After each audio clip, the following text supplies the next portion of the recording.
정말 부활이 있다고 한다면, 사람들이 몽땅 다 되살아난다고 한다면, 자신들이 생각할 때는 자기들이 인정하는 성경 안에서 단 한 번도 부활에 관한 메시지를 들어본 적이 없는데 라고 한 거예요. 오늘 우리도 사실 우리가 경험하지 못한 것을 인정한다는 게 굉장히 어렵습니다. 신앙 가운데서도 마찬가지예요. 신앙의 수많은 영역, 수많은 경험들이 있습니다. 그냥 비견한 예로 방언을 하시는 분은 방언 안 하는 분들 이해할 수도 있어요. 근데 조금 좀 다른 관점에서 방언을 하시는 분들은 어떻게 저렇게 방언도 못하지? 교회 오래 다녔으면서 이렇게 생각하실 수도 있어요. 물론 또 반대 입장도 가능해요. 방언을 못하는 분들 입장에서는 방언하는 사람들이 물론 이제 존경스럽고 부럽기도 하고 따라가고 싶기도 하는 경우도 있지만, 또 어떤 가르침, 우리 교회는 그렇지 않습니다만 어떤 교회, 이 장로교회를 또 다니다 보면 방언을 굉장히 좋지 않은 어떤 그런 신비 현상으로 보는 교회도 있어요. 우리 정통 기독교 가운데서요. 그러니까 그런 데서는 방언을 하는 것을 아주 그다지 이렇게 귀하게 여기질 않아요. 오히려 상당한 문제가 있는 것처럼 여기는 그런 데도 있어요. 우리가 경험하지 못한 신앙적 어떤 이건 은사에 관한 얘기고요. 수많은 여러 가지 체험들이 있을 수 있어요. 경험들이 있어요. 신앙적 경험들, 꼭 그것이 은사 체험, 하나님 체험 이런 것뿐만이 아니라 고난을 어떤 분들은 체험해 본 분들이 있을 수도 있어요. 교회가 심각하게 어려워지고 재정적으로 어렵고 혹은 성도들 간의 갈등을 겪고 그런 교회가 있는가 하면 그런 거 한 번도 경험 못한 사람들도 있을 수 있죠. 그러면 이제 갈등이 있거나 심각하게 어떤 그런 불협화음이 있는 교회를 도무지 인정할 수 없고 이해할 수 없는 그런 성도들도 있을 수 있단 말이에요. 그러니까 이 오늘 본문, 지난주에 읽었던 본문에서는 부활에 대해서 단 한 번도 자신들은 성경적 관점, 그들도 성경적 관점이 있었어요. 비록 그들이 구약의 오경만 인정한 것이 문제이기는 합니다만, 그렇다 한다라도 어쨌든 그들이 성경적 기초를 갖고 있지 성경의 기초가 없이 하는 건 아니다 말이에요. 그러나 예수님에게 여하튼 굉장히 예수님을 깔보면서 예수님을 조롱하는 투로 지금 이야기를 얼마든지 할 수 있다는 얘기예요. 예수께서 이제 그런 대답을 해주셨습니다. 또 신앙에 대한 또 다른 오해가 있었습니다. 이 41절에서 44절에 나오는 걸 보시면 이 사람들이 그리스도를 다윗의 자손이라고 흔히들 이야기를 했어요. 왜? 그리스도는 다윗의 후손일 것이다. 다윗의 왕가에서부터 그리스도가 올 것이다. 라는 말을 했는데 점점 세월이 지나면서 이들이 그리스도라고 하는 존재에 대해서 조금씩 망각하기 시작한 이런 것들이 생기는 거예요. 그게 바로 뭐냐면 하나님 나라를 이끄시는 이 그리스도, 정말 하늘이 보내주시는 분이죠. 근데 이런 분들에 대해서 이분들은 그냥 다윗의 자손, 그러니까 자기들도 다윗의 후손인 거예요. 자기들도. 그러니까 그리스도가 그다지 높임받는 존재로 여겨지지 않고 그냥 자신들과 같은 어떤 그런 존재 중에 하나겠거니 라는 생각하는 그런 생각들을 하게 된 거죠. 그래서 예수께서 이제 시편에 있는 말씀을 인용하면서 그들이 잘못 가지고 있었던 생각들을 몇 가지를 교정시켜 주시는 겁니다. 42절 보면 시편에 다윗이 말을 하기를 주께서 내 주께 이르시되 내가 내 원수를 내 발등상으로 삼을 때까지 내 우편에 앉았으라 하셨도다. 이 말씀을 하면서 과연 다윗이 자신의 물론 이제 후손 중에 누가 나올 것이라는 것을 자기의 아들들 중에 누가 나올 것이라는 것을 전혀 예상하지 못했던 것은 아니나, 그러나 이제 내 주께라는 이런 독특한 표현들을 왜 썼겠느냐 라고 이제 질문을 하시면서 당시에 사람들이 가지고 있는 개념들, 다윗의 자손, 그러니까 후손, 다윗의 씨가 되는 거예요. 그러니까 누가 먼저 계시는 거냐? 그리스도께서 먼저 계신 분이냐? 아니면 그리스도께서 나중에 오신 분이겠느냐. 우리식으로 말하면 우리 한국적 개념으로 가장 쉽게 이해하려면 그냥 우리 남자들 같은 경우에 여자분들도 요즘 그러는 경향이 조금씩 있는 것 같긴 합니다만 옛날에 특히 남자들이 뭘 했냐면 만나면 당신 몇 살이냐 이거 꼭 물어봤어요. 굉장히 중요한 거예요. 그래서 이제 뭐 몇 년도생이다. 그러면 이제 그때부터 서열이 정해져요. 내가 형이다. 뭐 나이가 같으면 이제 친구하자. 이게 굉장히 중요한 거죠. 이런 것들을 많이 갖고 있는 그런 문화권 속에서 이제 우리 같은 경우라면은 당연히 당신 뭐 교회 다니지 몇 년 됐느냐, 뭐 신앙생활 한지 몇 년 됐느냐, 뭐 안수 받은 지 몇 년 됐느냐, 뭐 이런 거 이제 따질 수밖에 없단 말이에요. 이렇게 자연스럽게 우리들은 서열을 매기는 것을 쉽게 생각해요. 당연히 뭐 자연스럽게 생각하죠. 뭐 사실 서양이라고 해서 이런 게 없는 건 아닙니다. 이제 영어 같은 경우에는 그냥 뭐 you라고만 되어 있으니까 우리가 생각할 때는 뭐 또 너나 나나 똑같다. 뭐 아버지도 이름 부르고, 뭐 엄마도 이름 부르고, 그러니까 이것들은 그냥 막대 먹었다. 뭐 좋게 표현하면은 수평적이다. 영어에도 존칭어가 없는 게 아니에요. 사실 존대어가 있어요. 아주 없는 게 아니에요. 그러니까 우리가 잘 몰라서 그럴 뿐이에요. 그러니까 우리말은 존대어가 매우 발달한 이제 그런 경우고요. 거의 모든 언어의 뭐 토시나 혹은 부사를 어떻게 사용하느냐에 따라서 우리는 상당히 많이 발달되어 있는 이제 그런 이제 문화권에서 살고 있죠. 근데 사실은 이 예수님 시대 당시의 사람들도 꽤나 이런 부분들에 대해서 관심이 있었던 것 같습니다. 주께서 말씀하시기를 자 다윗이 그리스도를 주라 칭했는데 어떻게 그의 자손이 되겠느냐. 그리스도가 먼저이시다 라는 이야기를 해주고 있는 겁니다. 그러니까 우리도 신앙의 어떤 연조를 따질 때 기왕이면은 더 많이 사랑하기 위한 것으로 연조를 따지면 참 좋겠어요. 내가 이제 뭐 예를 들어서 목사로서 안수받은 지 몇 년 지났는데, 뭐 권사로서 안수집사로서 안수받은 지 몇 년이 지났는데, 그러면 더 많이 사랑할 수 있는 그런 것으로 이해하시면 참 좋죠.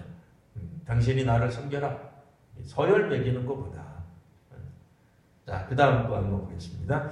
자, 45절부터 이제 마지막 절 47절까지 보시면, 이때는 모든 백성이 들을 때에, 예수께서는 이제 얼마 남지 않은 시간이죠.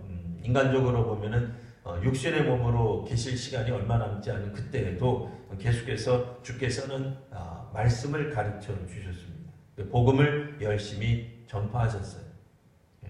그때 제자들에게 이와 같이 말씀을 하셨습니다. 46절 긴 옷을 입고 다니는 것을 원하고 시장에서 문안 받는 것, 회당의 높은 자리, 잔치의 윗자리를 좋아하는 서기관을 삼가하라.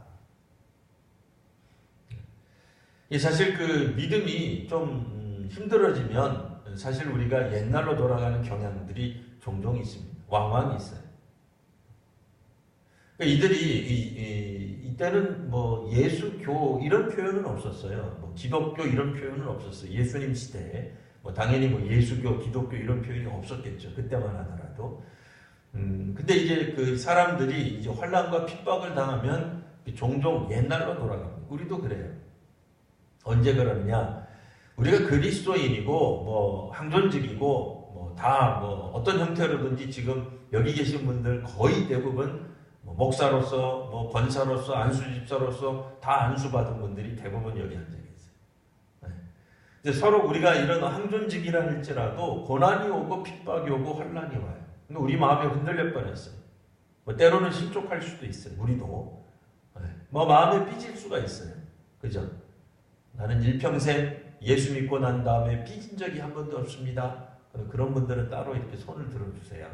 제가 설교하다가 저 권사님은 삐진 적이 없거나 그럼 제가 그냥 확 뛰어넘어갈게요. 다음 번으로 뛰어넘어가면 돼요. 근데 마음에 상처받은 적이 있단 말이에요. 뭐 젊은이들 표현으로 말하면 슬럼프에 빠진 적이 있단 말이에요. 혹은 영성 신학적인 표현을 빌리면 영혼의 깊은 어두운 동굴 같은 경험을 할 때가 있단 말이에요. 그때는 뭐 예배를 드려도 예배 같지 않고 기도를 드려도 소위 말하는 기도가 막힌다고 하는 그런 표현을 쓰는 경험을 하게 돼요. 그러니까 누구만 보면 화가 치밀어 올라서 그 화 때문에 온전히 하나님을 바라볼 수 없게 되는 그런 상황이 된단 말이에요. 자, 과연 이제 우리가 이 서기관은 그럼 어떤 사람이었겠느냐라고 하는 거예요. 자, 서기관. 이들은 긴 옷을 입고 다니는 것을 원했어요. 긴 옷, 이거 뭐예요? 특별한 의상, 의복을 말하는 거예요. 자신들의 신분을 드러내기를 좋아한 거예요. 뭐 그리스도인임을 밝히니까 얼마나 좋은 것 아닙니까? 뭐 우리한테 적용하면 뭐 이분들은 그리스도인은 아닙니다만 서기관들은 우리에게 적용한다면 그리스도인인 거 뭐 밝히는 게 뭐가 나쁘겠어요? 뭐 나쁘진 않아요. 근데 이 표현은 그들 스스로의 어떤 그런 영성을 드러내는 자랑하는 그런 현상을 말해요. 그리고 나서 그들은 시장에서 문안받는 걸 참 좋아했어요. 그만큼 그들은 신앙적으로 지도자의 위치에 있었어요. 높은 지위에 있는 거예요. 사람들이 인사하는 거예요. 시장이라고 하는 것은 뭐 시장에 있는 번영, 상가회 회장을 말하는 게 아니잖아요. 사람들이 많이 모인 곳에 가면 그냥 그렇게 읽으시면 돼요. 사람들이 다 알아봐 주길 원하는 거예요. 그러니까 이것이 뭐 사람들에게 칭송을 받는 것이든 혹은 뭐 우리 스스로 그렇게 말하지 않아도 뭐 어떤 이들은 조용히 다닐 수도 있어요. 근데 조용히 다녀도 스스로 아무개세는 참 신앙이 좋아. 그런 말 듣기를 좋아한다. 그럼 여기에 해당할 수도 있는 거예요. 회당에 가면은 높은 자리에 앉는 것을 당연한 것으로 여깁니다. 잔치의 윗자리를 좋아합니다. 이것이 문자 그대로 그들이 명예를 추구했다. 뭐 일반적으로 이제 그렇게 읽을 수 있죠. 그리고 나서는 이제 뭐겠어요? 자신이야말로 어떤 신앙 공동체에 있어서 중요한 결정을 할 때 상당한 영향력 끼치는 걸 좋아한다. 이것도 여기에 들어갈 수 있어요.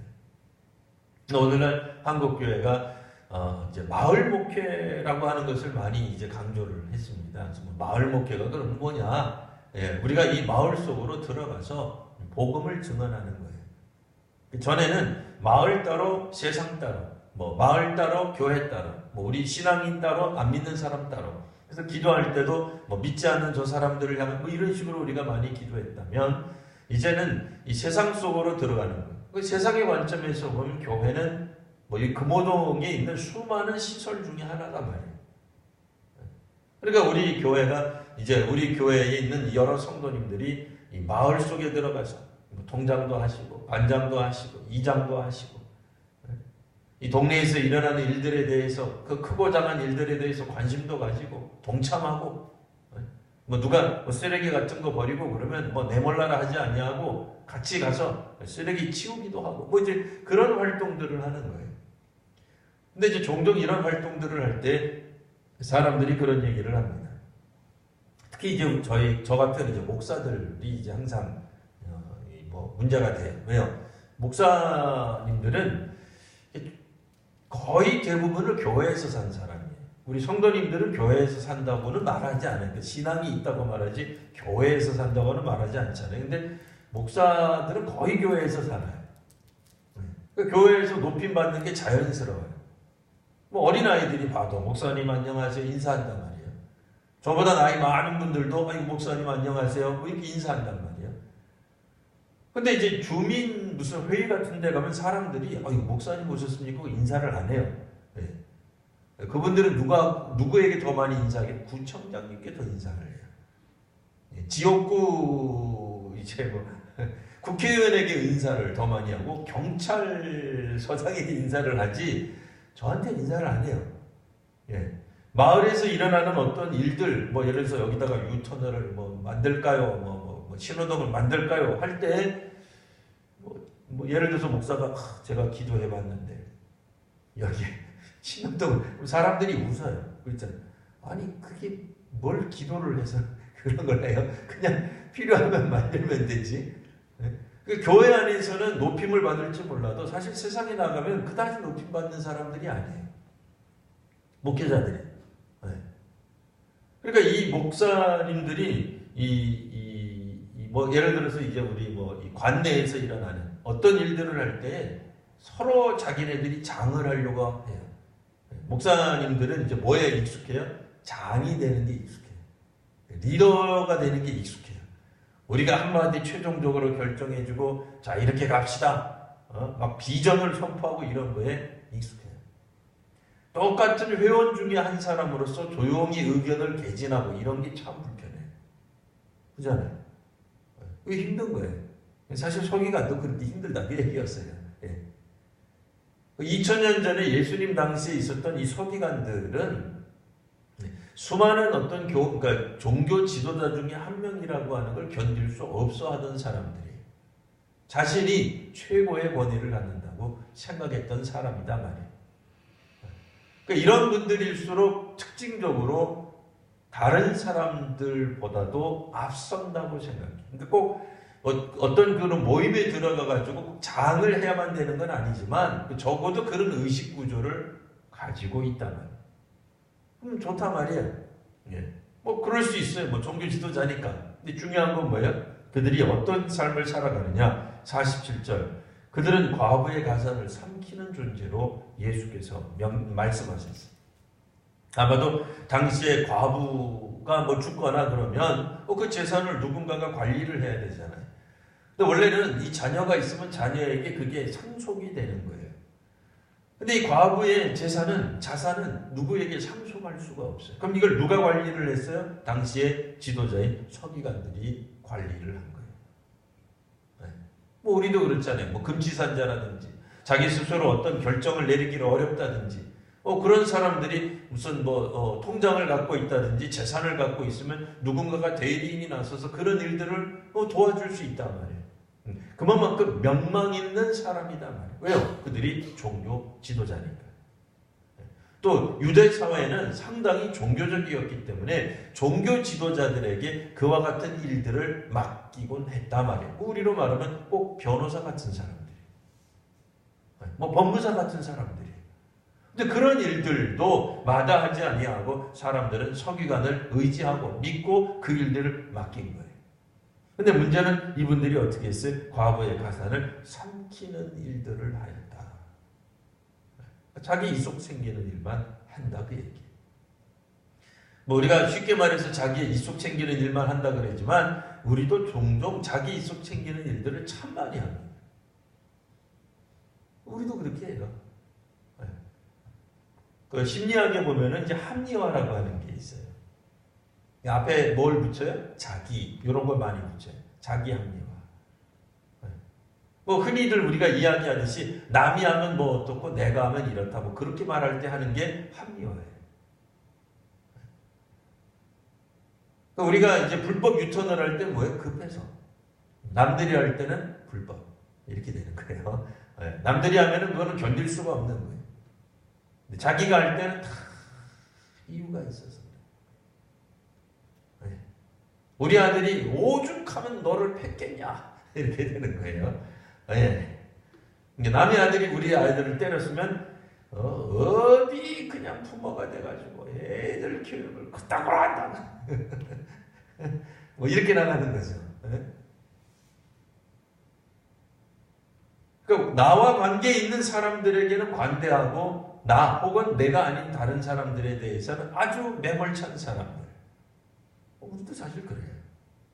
뭐 서기관들이 나오기는 했습니다만, 근데 중요한 건 뭐겠어요? 그런 어떤 합리화, 자기 합리화, 자기 행동에 대해서는 다 이유가 있고 사연이 있고 뭐 이렇게 이야기하는 것을 예수께서 지적했다기보다는 이들이 종교 지도자였다는데 이제 문제가 있는 거예요. 그러니까 종교 지도자로서 사람들이 우리들에게 상당한 어떤 의지를 하고 뭐 어떤 신앙적 도움을 받기를 원하고 안내를 받기를 원하는데 그 마음들을 받아서 엉뚱한 대로 만약 우리가 인도하고 있다. 그러면 이제 곤란한 거예요. 그러니까 잘못된 방향으로 인도한다. 이거는 곤란하다는 거죠. 근데 문제는 서기관들이 잘못된 방향으로 사람들을 인도하였다. 자, 그리들은 외식으로 길게 기도했어요. 그게 뭐겠어요? 자신의 신앙 있음을 드러내는데 상당한 노력을 한 사람들, 이분들이. 근데 사실 그래요. 신앙이 있는 사람들은 신앙이 있다고 별로 얘기하지 않아요. 뭐 그런 거 뭐다를 얘기하겠어요. 그렇잖아요. 네? 그렇지 않으세요? 신앙이 있는데 그건 내가 뭐 신앙이 있다고 뭐 그렇게 전도할 때는 할 수 있어요. 전도할 때는 해야죠. 당연히 우리가 신앙이 있다고 얘기를 하겠죠. 하나님 우리하고 동행하신다. 하나님 우리에게 복을 주신다. 이야기하죠. 근데 그게 아니라면 굳이 우리가 긴 옷을 입고 다니며 기도를 길게 할 이유가 없는 거죠. 그러니까 이들은 기도를 짧게 할 수 없는 거예요. 간단히 할 수 없는 거예요. 길게 할 수밖에 없는 그런 구조적인 문제를 가지고 있다라고 볼 수가 있습니다. 이 문제는 이들이 더 엄중한 심판을 받게 될 것이다. 다른 본문을 이제 오늘 본문에서는 여기까지만 나와 있습니다만 결국은 이 서기관들이라고 하는 사람들이 자신도 결국에는 이제 천국에 들어가지 못하고 남도 막는 사람들이 되었거래요. 그들이 비록 신앙이 있는 것으로 당시의 사람들에게는 존중받고 있었다는 거예요. 예수께서 말씀하시고자 하는 건 뭐예요? 신앙에 대한 오해 중에 하나가 뭐예요? 당시의 종교 지도자들, 신앙적 지도자들이 서기관이다. 예수님이 가르치시면 아니다. 그 오해라는 거예요. 보이는 사람들이 신앙의 지도자가 아니죠. 물론 이제 그 반대편에는 누가 계시겠어요? 예수님이 계시죠. 예수님이 진정한 의미의 지도자가 되어주실 것입니다. 그리고 예수님을 따르는 사람들이 진정으로 올바른 하나님의 뜻을 향해 나아가는 사람들일 것입니다. 그러나 중요한 것은 서기관들이 적그리스도는 아니에요. 이분들이 이단은 아닙니다. 그런 건 아니잖아요. 그런 측면에서 오늘 우리들도 서기관들, 그러니까 기존에 가지고 있었던 유대교의 지도자들인 서기관이 아니라 예수님을 따라야 될 것을 말씀하고 계시는 겁니다. 예수님이 가르치시는 가르침과 서기관들은 상당히 종교적이었다라고 볼 수 있습니다. 당시의 사람들이 인정하고 과부의 자산을 맡길 만큼 상당히 종교적으로 인정받는 것 같았으나 실상은 그들이 종교적이지 않은 거죠. 종교성이 별로 없는 거죠, 사실은. 그다지 신앙이 사실은 깊은 게 아닌 거죠. 그리고 나서 이제 21장 1절에서 4절까지 보시면 이제 부자와 과부의 이제 헌금에 관한 이야기가 나옵니다. 우리 성도님들 많이 들으셨겠습니다만 2절 보시면 어떤 가난한 과부는 2렙돈을 넣었습니다. 동전 정도를 넣었습니다. 요즘은 우리나라도 동전으로 헌금하는 사람들이 거의 없죠. 왜냐면 동전 가치가 많이 떨어졌기 때문이죠. 옛날 같으면은 옛날에는 10원도 컸어요. 100원짜리 그러면 이거 상당한 용돈이었는데 요즘은 10원, 100원 그러면 글쎄요, 우리 성도님들 어떨 것 같습니까? 길거리에 10원짜리 요즘 10원짜리를 또 왜 그렇게 작게 만드는지 옛날 1원짜리 같은 느낌? 5원짜리보다도 못한 것 같은 느낌. 10원짜리가 더 작은 것 같아. 어떻게 된 게? 그러니까 이제 이 동전이 이제 그렇습니다만 만일 지금 이 시대라도 동전으로 누군가가 헌금을 했다라고 생각을 한다면 예수께서 말씀하시기를 부자의 헌금보다 가난한 과부의 헌금을 더 높이 말씀하셨다라고 하는 겁니다. 3절에 이제 그 내용이 나오죠. 다른 모든 사람보다 많이 넣었다. 많이 넣었다라고 하는 것에 대한 예수님의 칭찬의 2, 4절 보시면 과부는 가난한 중에 자기가 가지고 있는 생활비 전부를 넣었다. 예수께서 보시는 가치 있는 삶은 하나님께 대한 혹은 예수 그리스도에게 대한 전부를 바치는 것을 말하고 있는 겁니다. 우리가 할 만할 때 하는 것이 아니죠. 형편이 나아지면 하는 것이 아니라 봉사는 언제 되는 거예요? 지금 해야죠. 사랑은 언제 하는 거예요? 지금 하시면 됩니다. 헌신은 지금 하시면 됩니다. 형편이 나아질 때까지 기다리는 것은 사실 좋지 않을 수도 있어요. 그게 안 올 수도 있어요.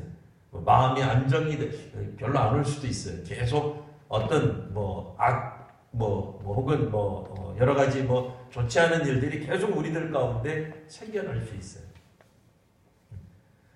오늘 주께서 말씀하시는 것은 양의 문제가 아니라 과연 전부를 바치고 있는가. 부자들이 보여주고 있는 행태는 뭐예요? 전부를 하고 있지 않다라고 하는 거죠. 그러니까 마치 취미 활동하듯이 종교생활하는 사람들이라고 현대어로 우리가 바꿔볼 수도 있을 것입니다. 신앙생활한다면 전적으로 신앙적 가치관을 가지고 신앙하면서 살아가야 될 거예요. 한 번 더 말씀드립니다만, 그러면 전적으로 신앙한다고 해서 우리가 그러면 예수님처럼 완전히 거룩한 인간이 되느냐? 그렇지 않다고 분명히 말씀드립니다. 그렇지 않습니다. 네. 누구도 이 땅 위에서 우리가 예수님처럼 그렇게 살아갈 수도 없거니와, 혹 예수님이 지금 이 땅에 계셔도 심지어는 예수님 때문에 상처받은 사람이 있는 거 아세요? 네? 예수님이 복음을 전해도 안 듣는 사람이 있어요. 여러분 놀라지도 않으세요? 놀라셔야 돼요. 우리가 복음 전했을 때 안 듣는 정도가 아니라 예수님이 복음을 전하는데도 막 화가 나서 오직 네가 하나님의 이름을 망명되이 일컫느냐? 그래서 저를 죽여야 된다. 예수님을 향해서 신성모독죄. 예수님이 유대인들에게 죽게 되는데 이 죄목이 그거잖아요. 신성모독죄. 우리로서 도저히 상상이 안 가잖아요. 어떻게 예수님이 신성모독을 할 수 있지? 우리로서는 이해가 안 되잖아요. 근데 유대인들, 그러니까 예수님을 반대했던 유대인들은 예수님이 신성모독을 한다고 절대적으로 믿었어요. 그러니까 예수님을 죽이기 위해서 가짜로 만들어낸 얘기가 아니라 정말로 그들은 예수님이 신성모독을 한다고 생각한 거예요. 네. 그리고 예수님 때문에 그분들 정말 상처 많이 받았어요. 네. 저것이 나보고 들으라고 하는 얘기구나. 그래가지고 그때부터 예수를 죽이기로 나오잖아요. 네.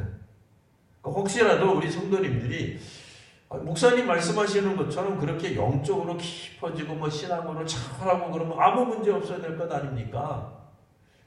글쎄요. 그거는 예수님도 그런 얘기는 하신 적이 없는 것 같아요. 네. 그렇게 되는 건 아니에요. 그렇게 된 사람도 없거니와 심지어는 예수님조차도 예수님이 하시는 말씀 행동 때문에 어떤 사람들은 깊은 은혜를 받고 눈이 띄어지고 예수님을 따라가고 하나님 나라에 들어가는 것을 기쁨으로 전적으로 모든 것을 보고 버리고 예수님의 뒤를 따라간 사람도 있지만, 우리말식으로 하면 뭐예요? 도시락 싸들고 다니면서 예수님 죽이려고 쫓아다닌 사람도 있어요. 하물며 우리야.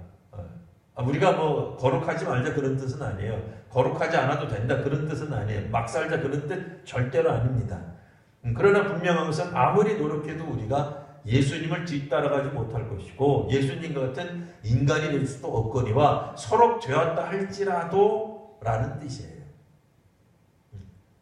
그럼에도 우리는 어떻게 살아야 돼요? 전적으로 예수님의 뒤를 따라가는. 오늘 성경에 나오는 가난한 이 과부가 표현한 것처럼 전부를 하나님께 드리는 삶을 요구받고 있습니다. 주의 제자로 살아간다고 하는 것은 취미가 아니에요. 시간 나고 짬이 날 때 봉사하는 게 아니에요. 전적으로 주님을 뒤따라가는 것이 돼야 돼요. 그래서 전부를 바쳤다라고 하는 얘기는 뭐예요? 우리 이제 주기도문 암송할 때도 나오지만 주께서 우리들에게 일용할 양식을 준다는 믿음이 없이는 전부를 드릴 수 없는 거예요. 그렇다고 해서 여러분 직업을 다 그만두시고 오늘서부터 교회에 오셔가지고 저랑 같이 사역하자 그런 얘기는 아니에요. 그런 얘기는 아니지만 기본적으로 우리들이 주님을 뒤따라간다라고 할 때에 그 의식은 뭐예요? 전적으로 버리고 주님을 뒤따르는 것이 돼야 돼요. 뭐 그러려면 어떤 갈등이 생기겠어요? 당연히 갈등이 생겨요. 전부를 과연 내가 하나님께 드려야 되느냐? 그것이 때로는 물질일 수도 있어요. 우리의 자존심일 수도 있어요. 우리의 생각일 수도 있어요. 나의 상처일 수도 있어요. 나의 아픔일 수도 있어요. 뭐 나의 스트레스일 수도 있어요. 분노일 수도 있어요.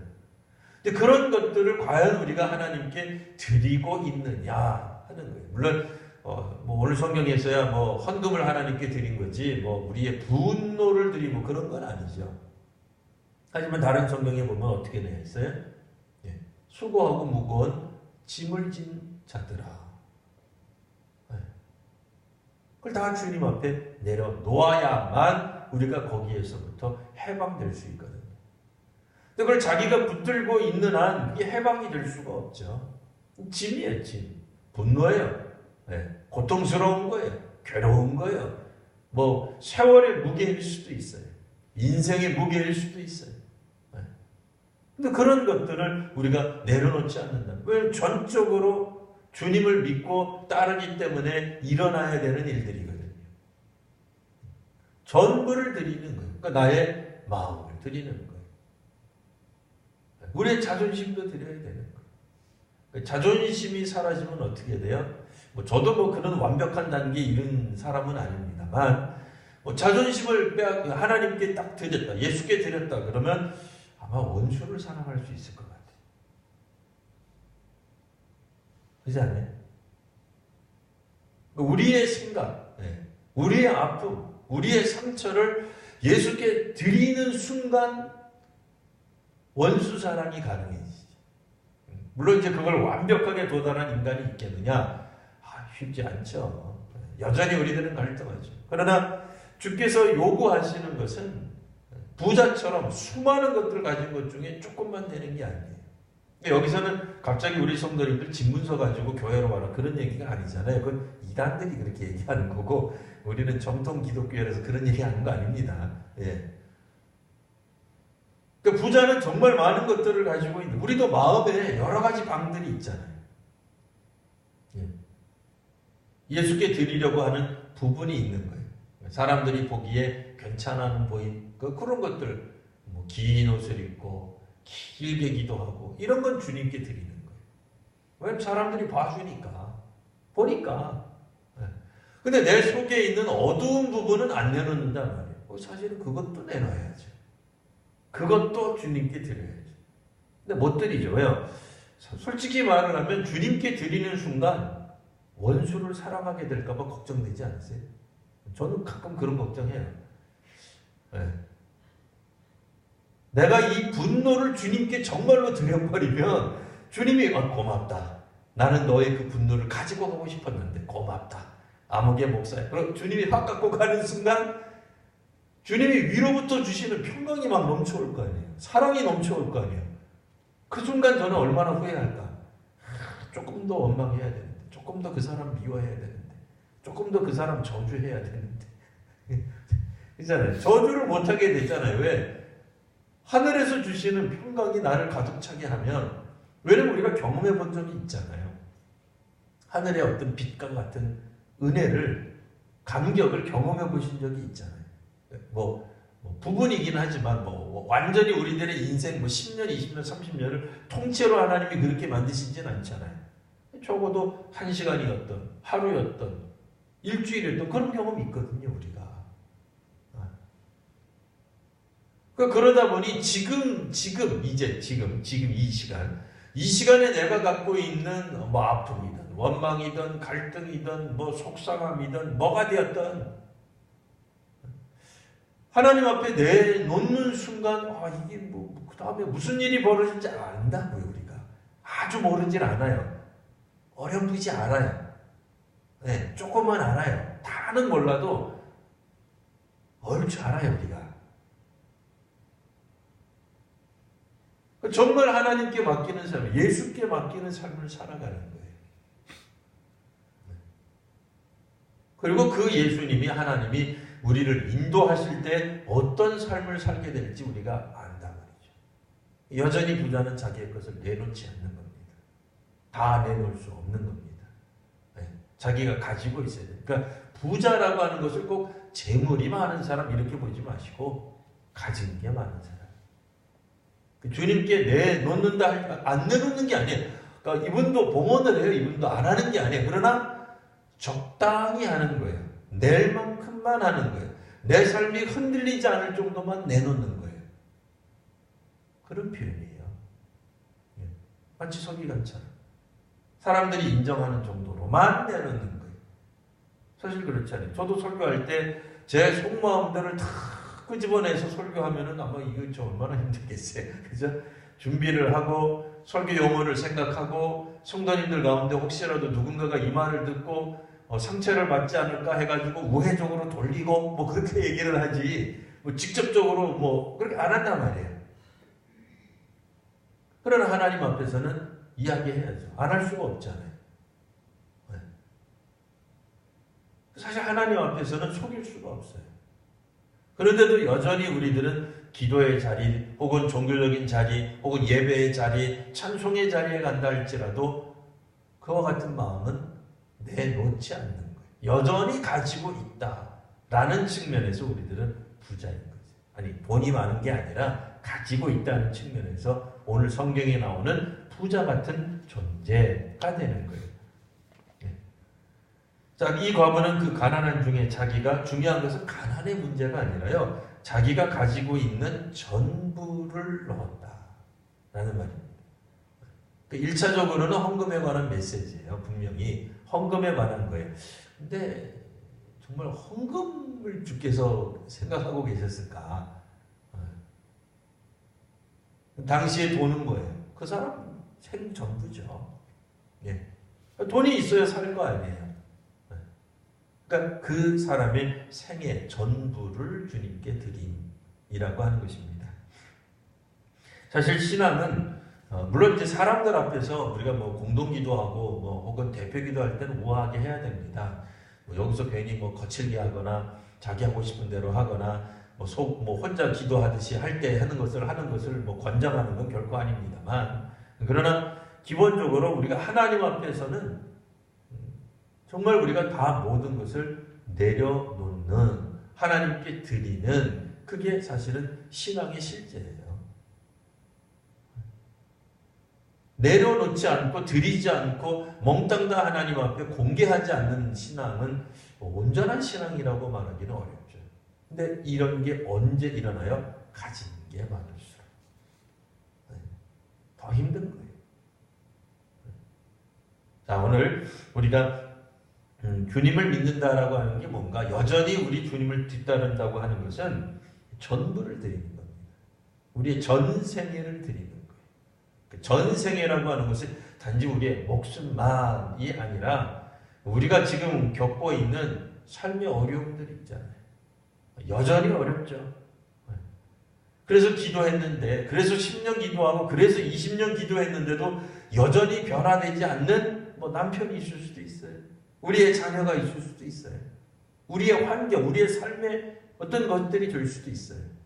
그럼에도 그와 같은 것들을 끊임없이 하나님께 내려놓고 간구하고 요청하는 거예요. 중도에 포기하지 않아요. 하나님의 뜻을 우리에게 알려주실 때까지 하나님께 온전히 우리 자신을 드리는 그런 신앙인이 되어야 될 것입니다. 오늘도 주님께서 주시는 말씀으로 다시 한번 우리를 살피는 귀한 하루가 되시기를 바랍니다. 기도하겠습니다.